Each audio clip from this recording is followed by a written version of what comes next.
Hi friends, Pandian two serial next promo என்ன மாதிரியான twist ஆக்க போகுதுன்னு பார்க்கலாம். கோமதி ஆமாம் செந்தில், நீ சொல்கிறதும் கரெக்டு தான். நான் உன் அப்பா ஸ்தானத்தில் இருந்து பார்த்தனே தவிர உன்னுடைய ஸ்தானத்தில் இருந்து நான் பார்க்கல. அது என்னுடைய தப்பு தான். நீ பேசுகிறதுல எந்த ஒரு தப்பும் கிடையாது. உண்மை எதுவோ அதை தான் நீ பேசுகிற. அது எனக்கு புரியுதுடா. இருந்தாலும் உன் அப்பாவை நினச்சி கொஞ்சம் நீ யோசிச்சு பார்க்கணுன்றாங்க. அப்பா பண்ணுறது இப்போ வரைக்குமே என் அப்பாவை விட எனக்கு வேறு எதுவுமே முக்கியம் கிடையாது இந்த உலகத்தில்.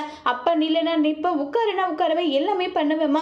ஆனா அப்பா இதை பத்தி ஏன் யோசிக்க மாட்டேங்கிறாருன்றது தான் என்னுடைய கேள்வி. இப்ப மீனாவுக்கு ஏதாவது ஒண்ணு தேவைன்னா நான் கண்டிப்பா செய்யணும். ஒரு புருஷனா இருந்து இப்ப வரைக்கும் நான் எந்த கடமையும் பண்ணலையேன்னு சொல்லிட்டு கரெக்டா அங்க கதிர் ஆமா செந்தில் அண்ணன் கேட்கறதுல என்ன தப்பு இருக்கு சொல்லுங்க. அப்பாவோட காலத்துல அப்ப அப்படி இருந்திருக்கலாம். ஆனா இப்ப இருக்க காலகட்டம் இப்படி, அதுக்கேத்த மாதிரி மாறணும் இல்லம்மா. அதை ஏன் நீங்க யாருமே புரிஞ்சிக்க மாட்டேங்கிறீங்கன்னு சொல்லிட்டு தான் கேட்டுட்டு இருக்காங்க.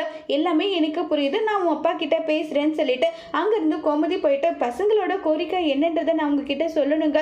இங்க பசங்களோட கோரிக்கை என்ன வேணா இருந்துட்டு போட்டோம். ஆனா என் பசங்களுக்காக நான் இது எல்லாம் பண்ணிட்டு இருக்கேன். சின்ன வயசுல நான் என்ன கஷ்டத்தை பட்டனோ அந்த கஷ்டம் என் பசங்க படக்கூடாது. அதுக்காக இது எல்லாமே பண்ணி வச்சிருக்கேன்னு சொல்லிட்டு பாட்டின்னு சொல்றாங்க. இதை கேட்டது கோமதி அமைதியாயிடுறாங்க. அதோடு இந்த பிரமவை முடிச்சிருக்காங்க.